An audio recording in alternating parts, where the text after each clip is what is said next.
Hello everyone. Today we are going to start chapter number 7 of Indian economic development, that is poverty. सबसे पहले हम समझेंगे poverty का meaning क्या होता है। तो इससे पहले मैं दो वर्ड के बारे में बताना चाहूँगा। एक होते हैं नीड्स और एक होती है वांट्स। एक क्या होती हैं आपकी नीड्स और एक होती हैं आपकी वांट्स। तो बेसिक नीड्स क्या होती हैं, मतलब जिनके बगैर आपका काम नहीं चल सकता, ठीक है। वांट्स क्या होते हैं, अबव नीड्स, मतलब नीड्स के ऊपर जो चीज़ें आपकी होती हैं वो क्या होती हैं आपकी वांट्स। तो पॉवर्टी किस चीज़ में कैटेगराइज करती है, आपकी नीड्स में करती है। क्या करती है, आपकी नीड्स में, जिसके बगैर आपका काम नहीं चल सकता। तो मीनिंग क्या है, it refers to lack of income to the acquire minimum basic amenities of life. What is amenities, amenities का मतलब होता है फैसिलिटीज़। एमिनिटीज़ का मतलब क्या होता है, फैसिलिटीज़। तो it refers to the lack of income to acquire the minimum basic amenities of life and section of society which is unable to attain a minimum level of living as define as poor. जो person अपना minimum level of living भी नहीं कमा पाता उसे हम क्या कहते हैं, पुअर कहते हैं। पहले कहते थे कि बेसिक चीज़ें क्या है हमारी लाइफ की, फूड, क्लॉथ एंड शेल्टर। मगर आज अगर आप नेक्स्ट चैप्टर पढ़ेंगे, चैप्टर नंबर 8 SCF, तो दो चीज़ें और भी हैं, एजुकेशन और हेल्थ। हम साथ में एजुकेटेड भी होनी चाहिए और हमारी हेल्थ भी अच्छी होनी चाहिए। द बेसिक एमिनिटीज़ और फैसिलिटीज़ और minimum requirement including food, clothing, housing, education and health facilities, ये क्या है, आपका पॉवर्टी है। सबसे पहले मैं बताना चाहूँगा कि पॉवर्टी का जो डाटा है वो कौन रिकॉर्ड करता है, that is NSSO, national sample survey organisation. एक नंबर में आपका क्वेश्चन आ सकता है कि पॉवर्टी का डाटा कौन कलेक्ट करता है, NSSO, national sample survey organisation. अब हम बात करते हैं poverty in India has been studies as, दो तरीके के होते हैं, एक रूरल और एक अर्बन। रूरल का मतलब जो गाँव में रहते हैं, अर्बन का मतलब जो शहर में रहते हैं। तो इसका मतलब क्या है, in the rural areas the poor people including landless agriculture labour. गाँव में कौन गरीब होगा, जिसके पास ज़मीन नहीं होगी। Cultivating very small land holding, या फिर ज़मीन होगी तो बहुत कम होगी। Landless labour engage in the variety of non agriculture jobs, agriculture से अलग जॉब्स में जो काम कर रहे हैं।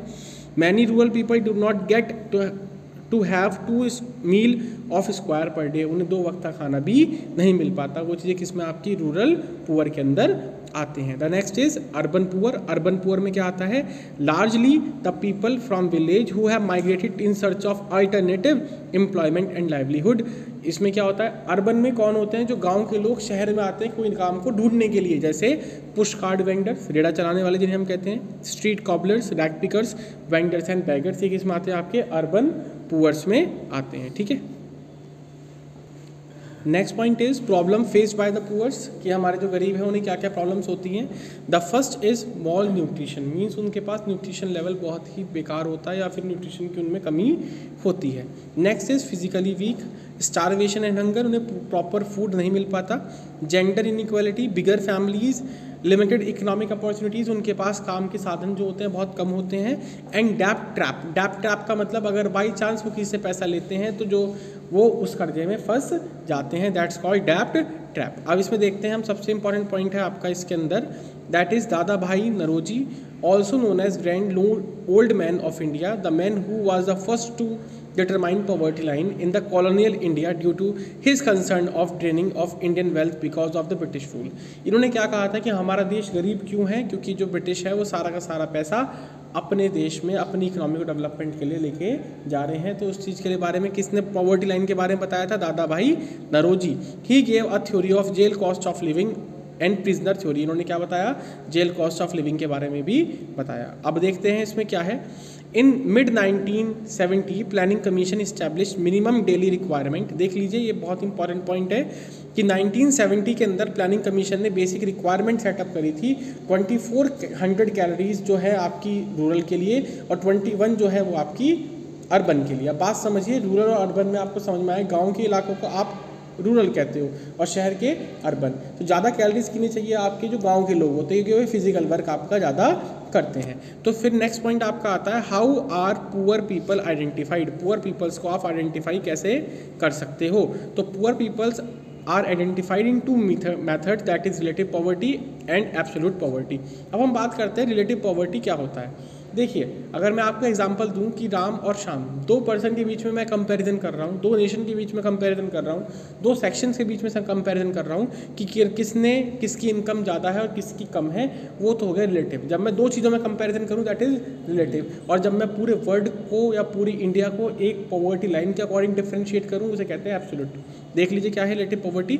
It refers to the poverty of people, ये पॉवर्टी है पीपल्स की, in the consumption to other, comparison to other person, region और नेशन, जो दूसरे के कंपैरिजन में है। Example, if India has low per capita income in comparison to Egypt then we can say India relatively poor. इसलिए हम क्या कह सकते हैं, इंडिया क्या है आपका, रिलेटिवली पुअर है।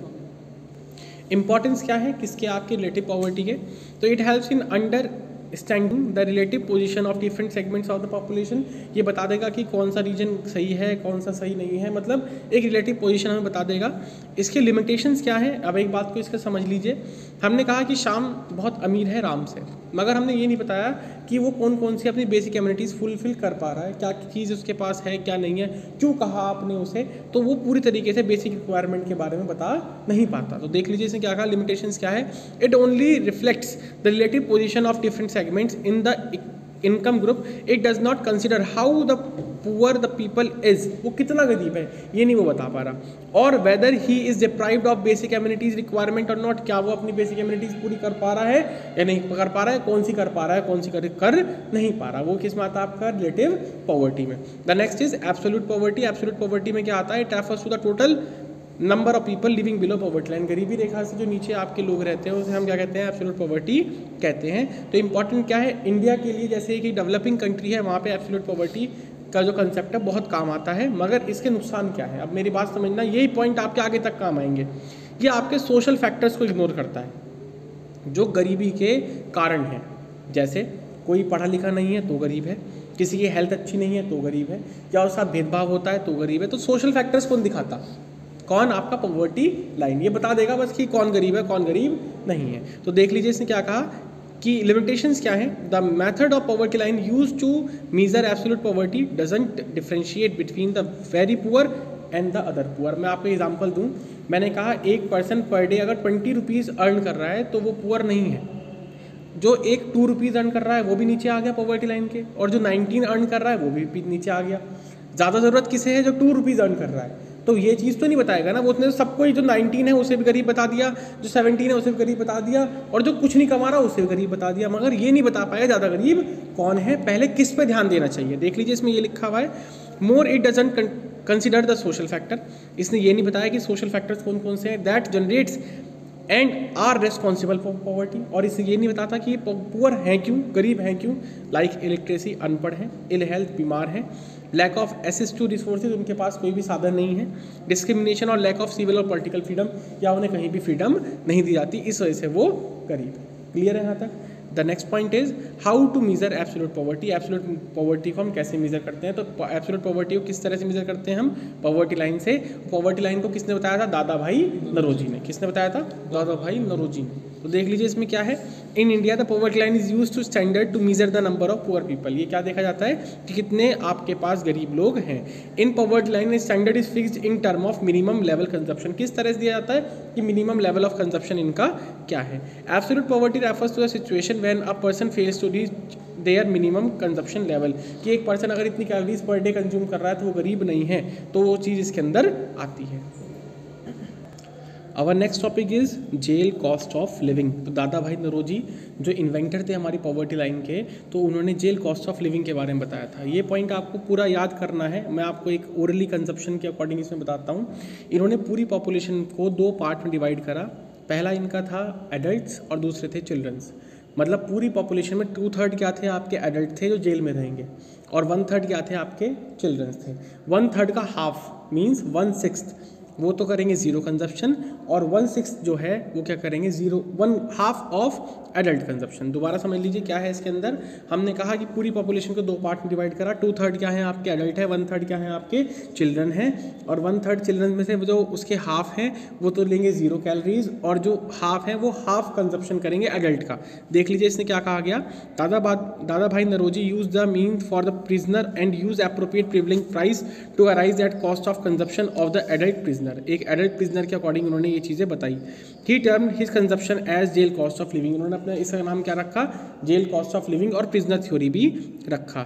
As only adult stay in jail he divide the population in 2 parts. इनका जो एडल्ट है वो कहाँ रहेंगे, जेल में रहेंगे, और पॉपुलेशन को 2 पार्ट में डिवाइड करा गया। He assume that 1/3 of the total population consist of children, half of them consume half of adult diet. जो उसके आधे हैं वो कैसे डाइट लेंगे, आपकी हाफ ऑफ एडल्ट डाइट लेंगे। 2/3 जो थे population 2/3 of the population consist of adult and they consume full diet. और जो 2/3 थे आपकी पॉपुलेशन वे एडल्ट थे और जो कैसे कंज्यूम कर रहे थे, आपकी फुल डाइट कंज्यूम कर रहे थे। Weighted average consumption of 3 segments, इनका जो पूरा सेगमेंट्स था वो क्या था, बराबर होना चाहिए 3/4 of adult jail cost of living. तो आप इसी कैलकुलेशन भी करेंगे तो ये आ जाएगा 1/6 नील कंजप्शन, नील का मतलब 0, तो 1/6 इंटू हाफ डाइट मतलब 1/2 और 2/3 को प्लस करोगे 3/4 आ जाएगा। इन post independent India there has been several attempts to identify the number of poor in the country। बहुत सारे काम किए गए ये देखने के लिए कितने गरीब लोग हैं आपकी इंडिया के अंदर।